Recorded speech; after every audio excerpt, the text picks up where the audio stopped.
Mga ka-partner, i-update ko lang kayo. Parang breaking news ito. Just in lang ito siguro. Sa News 5 Kasi ito. sinama yung BSP. Oo, BSP. Oo. Pati AMLAC. Nakasagot ka agad, partner. Yan, 2 hours yan. ago, ito po ay post ng News 5. Babasahin lang po natin. Correct. Sabi dito,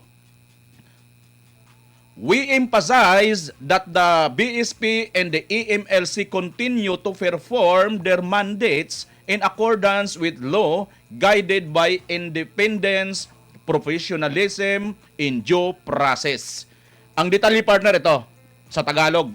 Sabi rito, BSP sa reklamo ni Attorney Mans Carpio, binigyan din ng Bangko Sentral ng Pilipinas, BSP, na ginagawa lang nito at ng Anti-Money Laundering Council, AMLC, ang kanilang mandato ayon sa tamang proseso. Kasunod ito ng paghain ng reklamo ng asawa ni Vice President Sara Duterte na si Attorney Manasseh Carpio ng paglabag umano sa Bank Secrecy Law at Data Privacy Act. Matatandaang naungkat sa impeachment hearing ng House Committee on Justice ang umano'y ito partner ang tinatanong mo kanina, 6.77 bilyong transaksyon na dumaloy sa bank accounts ng mag-asawa. The BSP governor has yet to receive a copy of the complaint and will respond appropriately upon receipt before the proper forum saad ng BSP. Ayan ang mga kapartner. Ito, bigyan natin ng magandang kalinawan dito, partner, kasi ginigiit, bago kayo magkomentaryo, ginigiit ng BSP na ginagawa lang daw nila ang kanilang tungkulin at naniniwala sila na hindi po nila nilalabag itong akusasyon ni Attorney Mans Carpio na nilabag nila yung Bank Secrecy Law. Partner Bisdak. Alam, partner, hindi na po nila kayang maitanggi yan kasi lumabag na sila. Ginawa na po nila yung paglabag na dapat sila po yung unang mga ngalaga patungkol sa secrecy ng bawat account ng isang depositor.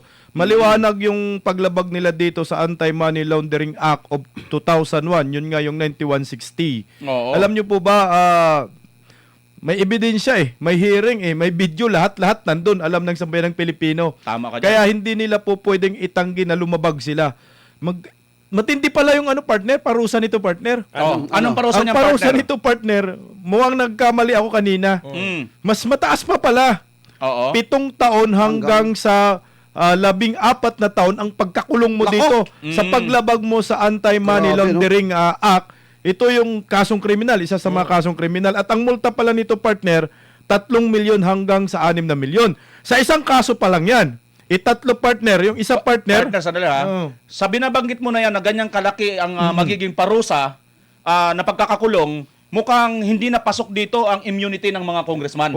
Walang immunity ang congressman dito sa Anti-Money Laundering Act. Ito ay kasong kriminal. Sige, partner, Ang mga tuloy. congressman, meron silang immunity sa mga libelous lang na mga kaso, mga libel case. May immunity sila. Pero ito, kasong kriminal, wala silang immunity dito.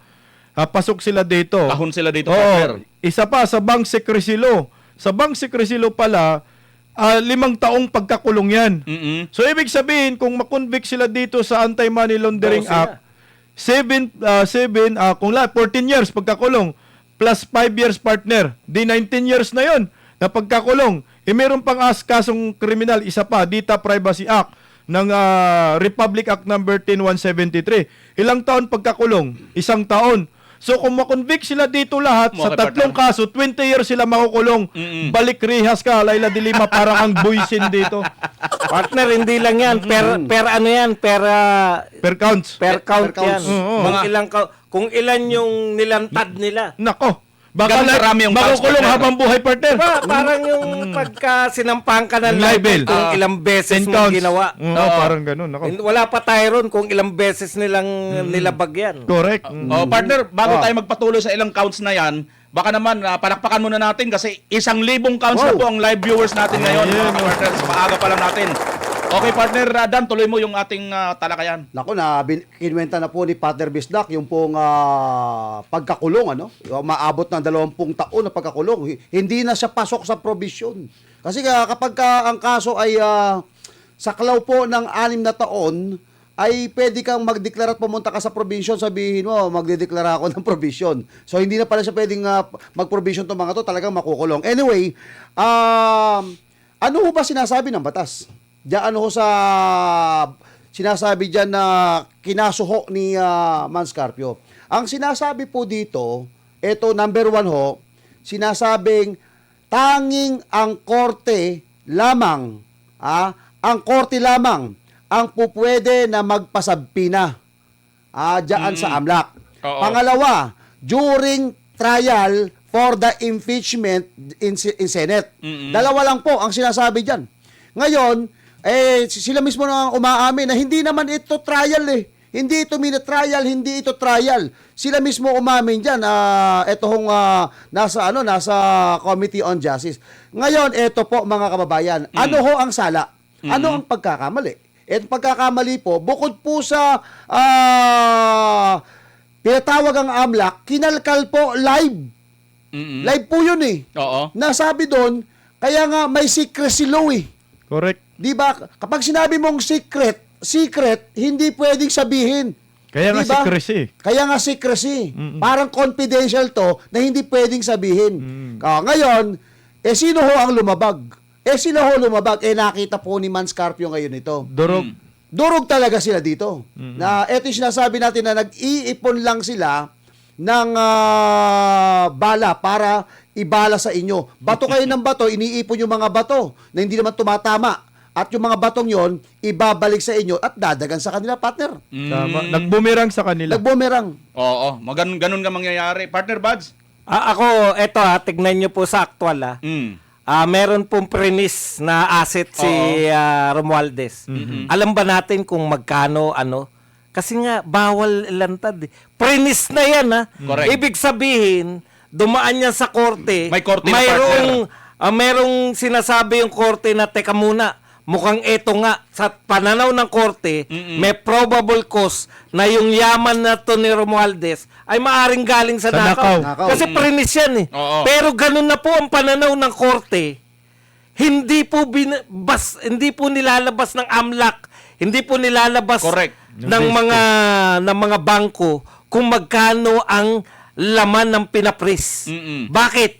Bakit? Bank secrecy, AMLAC law. Yun. Ginagalang po yan. Kahit na alam na nga eto korte na to may probable talaga na mukhang nakaw tong pera na to. Kaya pumayag yung korte na ma-freeze. Pero eto walang pinipris. Wala lang. Out of the blue.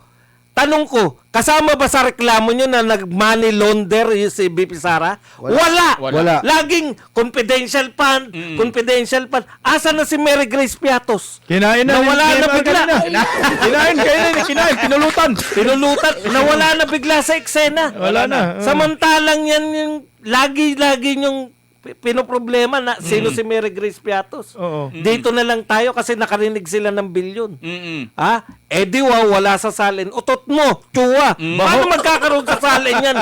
Transaction yung sinasabi mo. Correct. Ngayon po, natututo yung mga tao. Alam po ninyo, sa lahat po na nakababad sa mga social media araw-araw, nakikipagbalitaktakan kayo. Tumalino na yung mga DDS eh. Lalo na pag tumambay sa kay Bisdak. Lalo na. Mambay sa birada. Correct.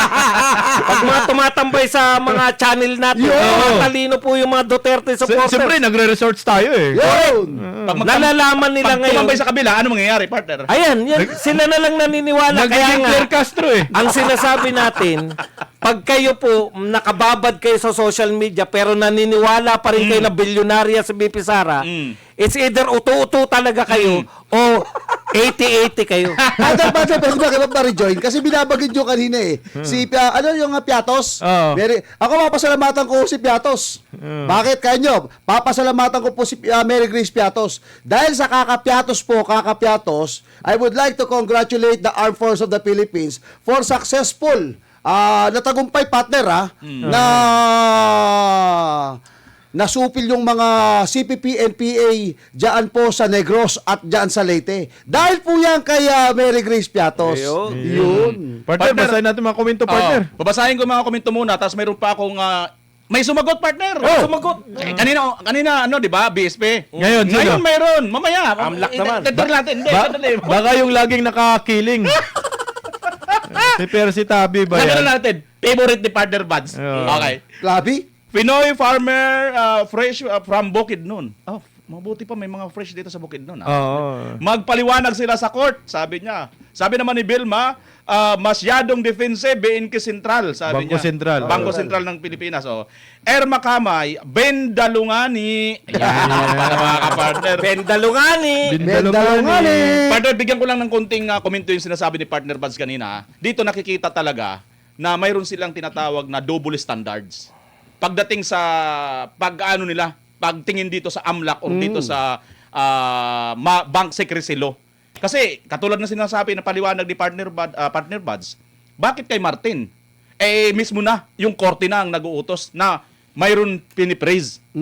Wala pa silang hindi dito itong mga congressman ngayon na maingay dito kay BP Sara, bakit hindi sila maingay dito kay Martin? So maliwanag na double standard ang pinapahiwatig nito mga ito.